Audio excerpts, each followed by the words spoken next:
2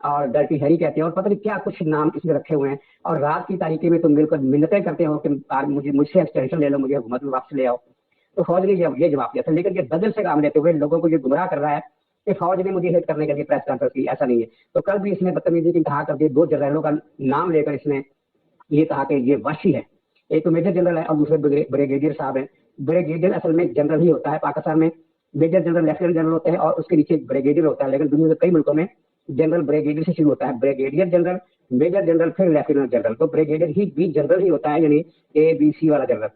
تو 2 جنرلوں کا نام لے کر اس نے کہا کہ یہ وحشی ہے، ان کا تبادلہ کیا جائے۔ جنرل باجوہ کو حکم کے انداز میں اس نے یہ کہا کہ تبادلہ کرو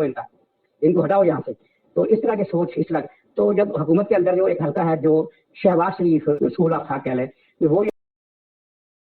عمران خان کو کوئی فیس سیونگ دے دی جائے، اور بظاہر فوج اس کے ارادے میں کوئی مزاحمت نہیں کرے گی کیونکہ سیاست میں مزاحمت ہوگی، لیکن فوج کے اندر جو غیظ و غضب ہے اس وقت، کیونکہ اس نے مسلسل صبر سے کام لیا اور یہ 3 دن سے ISPR اور ISI کے پریس کانفرنس کے جواب میں جارحانہ انداز میں بدتمیزی کر رہا ہے، گالیاں دے رہا ہے، طرح طرح کی بکواس کر رہا ہے، اور اس کے جو کارکن اس کے سامنے بیٹھے ہوتے ہیں وہ پرجوش انداز میں تالیاں بجاتے ہیں اور وہ جو ہوٹنگ والے نعرے ہوتے ہیں جنرلوں کے خلاف وہ لگاتے ہیں۔ بہرحال تو اس کا ایک جو ہے فال آؤٹ یہ بھی ہوا ہے کہ پارٹی کے اندر اختلاف پیدا ہو گیا ہے، اور کچھ رہنماؤں نے یہ تشویش ظاہر کی ہے باہمی ملاقاتوں میں بھی، اجلاس کے دوران بھی، کہ یہ فوج سے مزاحمت نہیں کر رہے ہیں، ہم فوج سے جنگ کر رہے ہیں، تو فوج سے جنگ ہمیں لے ڈوبے گی۔ ان کو پتا ہے کہ اگلے الیکشن میں عمران خان نے نہیں ہونا ہے، تو اگر یہ مہاجرائی جاری رہی تو پھر ہمارا کیا بنے گا۔ وہ انہوں نے عمران خان کو دباؤ میں لانے کی کوشش کی ہے کہ یہ فوج کے خلاف بکواس بازی ہے، تو میں کہہ رہا ہوں بکواس بازی، انہوں نے تو کسی اور انداز میں بات کی کہ فوج کے خلاف یہ بکواس بازی بند کرو ورنہ ہم سب ڈوب جائیں گے، لیکن عمران خان نے ان کا مطالبہ نہیں مانا، یہ کل کی بات بتا رہا ہوں۔ تو اب 2 دن اس کے گزر چکے، تو اس نے جو بیک ڈور رابطے کیے ہیں ان میں جو اس میں شکست اور سرنڈر ہے وہ میں آپ کو اس کی طرف نشاندہی کرنا چاہتا ہوں، بات آسان ہے، آپ فوراً سمجھ جائیں گے۔ اس نے جو میسج بھیجا ہے اپنے نئے LCO کے ذریعے وہ یہ ہے کہ ٹھیک ہے آپ جون میں الیکشن کرا دیں اور ہم سے مذاکرات کر لیں، ہم یہ سارا احتجاج ایجوکیشن ختم کر دیں گے، لیکن آپ کو ہمیں دعوت دینا پڑے گی مذاکرات کی۔ یہ اس کی 2 شرطیں ہیں کہ مذاکرات کی دعوت دیں اور مذاکرات کی دعوت سے پہلے الیکشن جون میں ہی کرا دیں، جون میں الیکشن کرانے کی تاریخ دے دیں، ہم سب کچھ ختم کر دیں گے۔ اب اس میں دیکھیے عمران خان کا سرنڈر گیا ہے، سرنڈر یہ ہے کہ اس کی ساری تغدو، اس کے سارے لانگ مارچ، اس کے سارے جلسے، اس کی سازشیں، فوج کے اندر بغاوت کرنے کے لیے، پھوٹ ڈالنے کے لیے، فوج کو 3 ٹکڑے کرنے کے لیے، اس نے 4 کوششیں کی ہیں۔ ان سب کا ایک ہی ٹارگٹ تھا، ایک ہی مقصد تھا کہ موجودہ حکومت آرمی چیف کی تقرری نہ کرے بلکہ الیکشن کرائے، اور الیکشن کے بعد پھر یہ نئے آرمی چیف کی تقرری کی جائے، اور اس کا کیونکہ یہ خیال ہے کہ میں الیکشن میں آ جاؤں گا، جیت جاؤں گا، لہٰذا یہ تقرری میں ہی کروں گا۔ لیکن اب اگر یہ جون کے الیکشن پر سرنڈر کر گیا ہے تو پھر تقرری تو اس کے ہاتھ سے نہیں ہوگی، کیونکہ تقرری تو ہونی ہے نومبر میں۔ اور اس نے ایک اور سازش، گندی سازش کی ہے کہ وہ جو صدر ہے عارف ٹھگ سے کہا ہے کہ تم نے صدر کی سمری 1 مہینے کے لیے روک دینی ہے۔ اب فرض کیجیے وہ روک بھی دیتا ہے، یعنی نومبر میں سمری جاتی ہے، نومبر کے آخر میں وہ 1 مہینہ تک روک رکھے گا، دسمبر پورا مہینہ نکل جائے گا، چلیے مان لیا، ایسا ہوگا نہیں لیکن مان لیا دسمبر میں نکل جائے گا، تو 1 جنوری سے پہلے تو پھر بھی نئے آرمی چیف کی تقرری موجودہ حکومت ہی کرے گی، کیونکہ یہ عمران خان خود مان گیا ہے کہ چلو جون میں الیکشن کرا لو۔ جون میں الیکشن کا مطلب یہ ہے کہ مارچ میں کیئر ٹیکر حکومت بنے گی یا اپریل کے شروع میں کیئر ٹیکر حکومت بنے گی، تو آرمی چیف کا فیصلہ تو جنوری میں ہو گیا، اس کے بعد جون میں الیکشن ہو، چاہے مئی میں ہو چاہے جولائی میں ہو، عمران خان کے لیے تو ایک ہی بات ہے۔ تو یہ گویا کہ اس کو اب یہ سمجھ میں بات آ گئی ہے کہ میں جس چاند کے پیچھے دوڑ رہا ہوں وہ چاند مجھے نہیں ملنے والا، یعنی آرمی چیف جنرل فیض کو آرمی چیف بنانا، شہباز شریف کو یہ اختیار نہیں دینا، اور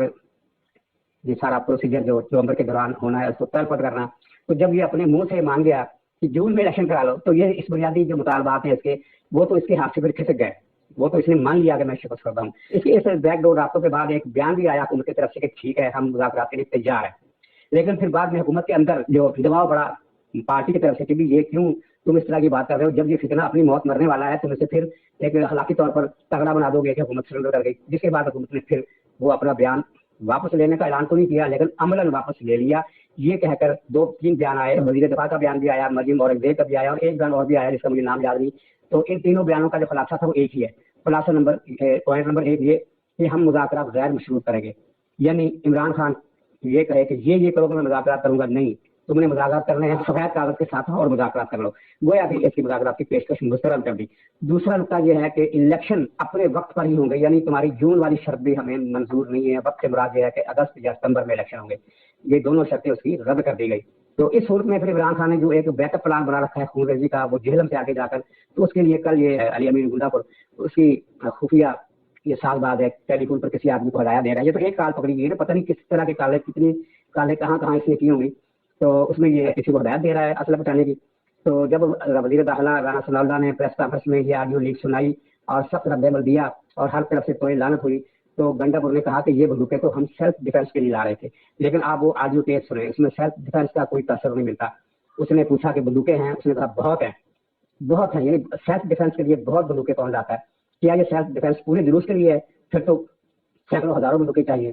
تو یہ امین ہنڈا پور, وہ قاسم سوری, اور یہ جو خدا کا نام لے کر جھوٹ بولتا ہے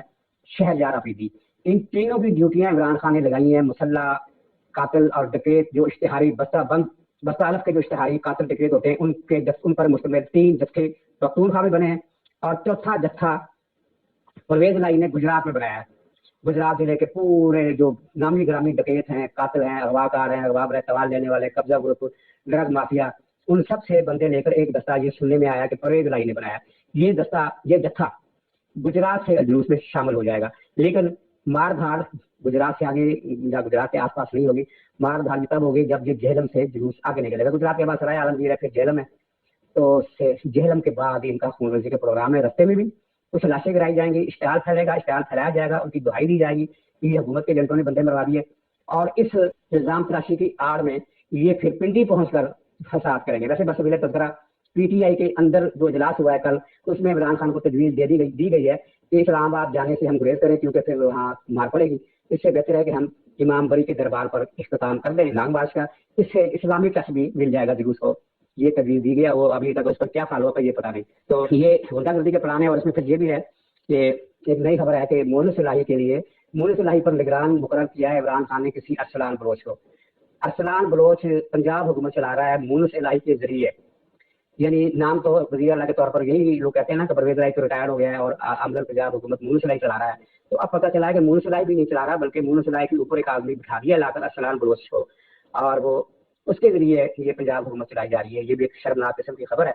تو ناظرین یہ قصہ ہے سارا اس وقت کے لانگ مارچ کا. اور اس میں آخر میں تو یہ ایڈ کروں گا کہ یہ جو ارشد شریف کا قتل ہوا ہے وہ کون لوگ ہیں, 3 ہر طرف سے ان کی پہچان کی طلب کی جا رہی ہے کہ وہ کون تھے, کیا کرتے تھے. اس میں خلاصہ یہ ہے کہ وہ جو بھی تھے وہ ارشد شریف کے واقف کار تھے. ارشد شریف کو ان پر اعتماد تھا اور وہ ان کے پاس ہی گیا, ان کے ساتھ ہی گاڑی میں آیا, اور کہانی یہ سامنے آئی ہے, واقعہ یہ سامنے آیا کہ ان تینوں نے پھر تینوں افراد نے بکار وغیرہ نے ارشد شریف کو کار سے باہر نکالا اور پھر گولیاں مار کر اس کی ڈیڈ باڈی یا نیم مردہ باڈی جو تھی دوبارہ کار کے اندر رکھی. اور پولیس افسروں کے گروپ کے ساتھ اس پورے گینگ کا ایک کنٹریکٹ ہو گیا تھا کہ اس طرح ہم ماریں گے. اور پھر خبر یہ چلے گی کہ پولیس نے غلط فہمی میں ناکے پر نہ رکنے کی وجہ سے ایک مسٹیکنلی یعنی فائرنگ کر دی اور یہ پولیس مقابلے مارا گیا. وہ کہانی ساری اسی دن پہلے دن ہی اڑ گئی, اور اب یہ اس میں پھنس گیا ہے وہ سلمان اقبال, اور عمران خان بھی اس میں پھنسے گا, کیونکہ یہ قتل سلمان اقبال نے کرایا بالکل واضح ہوتا جا رہا ہے. اور سلمان اقبال کو کس نے کہا یہ قتل کرانے کے لیے, اس میں ایک نقطہ, بس آخری نقطہ وہ سن لیجیے اور اس پر غور کیجیے.